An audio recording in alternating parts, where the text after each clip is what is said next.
Hello Universe, Josh here. Just got a video in my recommendations from YouTube from a user called Mr. Rep Zion. I assume that's how you pronounce it.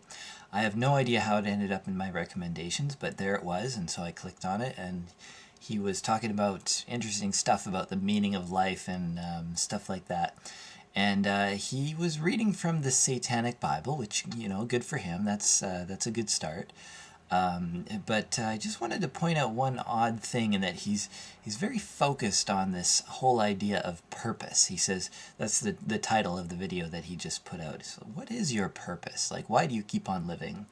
And I just want to address this for anybody who's out there and who's wondering, who's grappling with this big question, like, why am I here? What am I? Just calm down for a second, because if you don't answer this question, if you don't know why you're here, you're still going to wake up tomorrow morning. You're still going to go to work, or if you have a job, or you're still going to go to school if you go to school, or you're still going to be in the same place. You're going to still have your same friends or family, your neighbors. Even if you don't come to a conclusion, you don't figure it out, you're still going to, life goes on. So yeah, it'd be great if we could answer, if we could say, oh yeah, that's the purpose of life. Oh, I figured it out. I know why I'm here and what I'm supposed to do. But the answer is there's no answer. And it comes up every once in a while. There's this question of suicide and this question of, oh, well, if you don't have anything to live for, why live at all? Well, maybe what you ought to do is you should take your own life. That's the answer. You should commit suicide. Now, to me, I've thought of this also, so I guess it's not too strange, because it is a solution that somehow worms its way into the human brain. It's like, oh well, maybe I should kill myself. But to me, it seems so, like, when you think about it, it's just so alien. It's just so this crazy thought, like, you know, if you say let's say you have an hour of free time. You've done your work and you've completed, you've done something interesting and exciting that you've enjoyed doing, and now you're like, wow, I feel fulfilled. Now I have this hour of free time when I'm gonna do whatever I want. I can fill it with anything. I can watch TV, I'm allowed to play video games, I'm allowed to watch YouTube, I'm allowed to do anything I want. The whole, like, if I want, I can plan for the next thing if that's what I wanted to spend my time planning. But really, like, if you think about it, that hour, you could just do nothing. And I'm stipulating, you've already completed your allotted the thing that you were supposed to do for today, that was supposed to be exciting and big, and you feel really good about yourself. You're feeling up. That the next hour, like, what do you do with yourself? Do you just maybe you just bask in the glory of your own self, of your own achievement and your own happiness? I mean, that, sure, that's a thing to do. But then, like, the question occurs to me is, if you have nothing better to do, if you have nothing at all to do, why does it occur to you, or anyone for that matter, why does it occur that there ought to be some end, that there should be suicide, or that if you don't have an answer, you're in trouble, that there's a crisis if there's no answer for what to do with that 1 hour? And maybe it's an hour, like, now, let's swap it out for a different hour. Let's swap it out for an hour where you haven't accomplished anything, where you still haven't, you don't feel like the day has been worth it. It's 5 o'clock at the end of a day and you feel like you didn't do anything worthwhile. Maybe you don't have a job, or maybe you do have a job, but the whole day, you were stamping things, or frying things, or pushing papers around, or more likely pressing keys on a keyboard for 8 hours, and 5 o'clock rolls around, and what did you do? Well, I guess, I mean, if you were being paid for that time, well, yeah, sure, you earned some money, and you have some money now. You can survive another day. So, so what? So what? What have you accomplished? And I know that really burns us up inside. Like, we want to have a purpose. We want to know why we're here and what we're supposed to be doing next. But step back for a second. Step back and say, whether or not I accomplished anything today. Let's say I have this, the next hour is free. The next hour is mine to do whatever I want within my power. Obviously, you don't have infinite money, but, you can do anything you want in the next hour.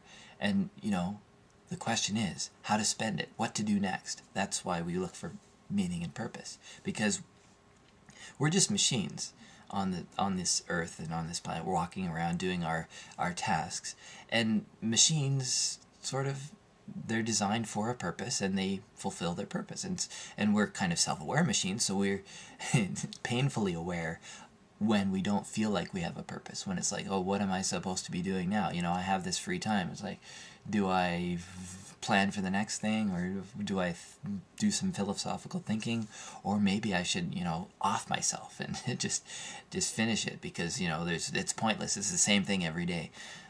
So why don't I do that? But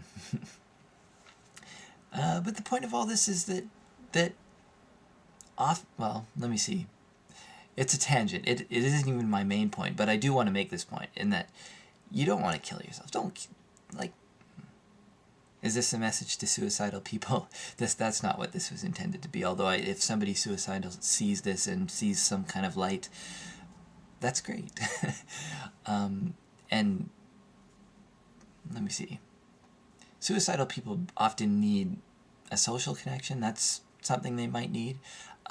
They might need someone to say, oh, it's going to be okay, like, we love you, and that. So I guess I'll put in the obligatory.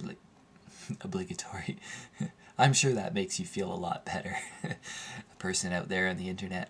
But I will say this. I care for, like, all of humans, and so, and if I knew you, if I knew who you were, and it's so hard to know everybody. Of course, I don't know anybody. I don't have a lot of friends. I have a few, and I'm grateful for them. But if I knew you personally, if I knew you, I wouldn't want you to be finished, to be done with the world. Even if that means, like, you go on and you do a purposeless job or whatever. It might seem purposeless to you, but to me and to the rest of the world, like, we value you. And it's important to also to realize, as a person on the other side of the equation now, it's like, all of us humans, like, it's important that we value each other, and that's that we build each other up for some sort of ultimate purpose, which is, there isn't really a purpose, to be honest. However, there isn't a non-purpose. Now, so whatever it is we're trying to do, like, we're building a society, we're being progressive, we're trying to support civil rights, we're trying to be less racist, less sexist, less this, less that, more loving and more giving and more generous and more supportive of the downtrodden, and so on. Whatever we're doing, we do sort of just because we can. Like, there's not a greater purpose. That is the purpose. Like, just to continue. And because we're going to continue anyway. That's the thing. Like, sure, kill yourself. Well, everyone else is still out there, still trying to struggle, still trying to live through this life, and they still have to wake up in the morning to a soul-crushing job and continue on. So, the point is, there doesn't have to be a purpose. The purpose is, there is no purpose. Well, it's true. There is no purpose. So I want to thank Mr. Rep Zion for sparking this particular thought in my brain, which spiraled out of control and nowhere. And I hope you learned something. I hope you learned that I love you no matter who you are. And there are certain people who who you are that I love extra more. You know who you are. But to all you, everybody, like, the person watching this video, I love you and care about you, and I want you to be part of my human family, including this Rep Zion person who was trying to search for a meaning in the Satanic Bible. And that's good, that's good. That's a good place to start, because it has wisdom, surprisingly, for a book labeled satanic and sort of counter to traditional views of what wisdom is, but that's very good. That's very true. And this video is rambling, so I think I got out what I wanted to say, the point I wanted to make. There doesn't have to be a purpose. You, it's nice if there's like, you know, you have little goals in here and there. Okay, that's, I remember repeating myself. Just listen to the video back again, and add your own thoughts and comments, and maybe Repzion will even see this. I don't know. He has a lot of subscribers, like over 100,000. I guess that's why he was recommended in my YouTube recommendations. So thank you for watching. There will be more videos on this channel about random stuff like this. And I better end it. Thanks. Bye.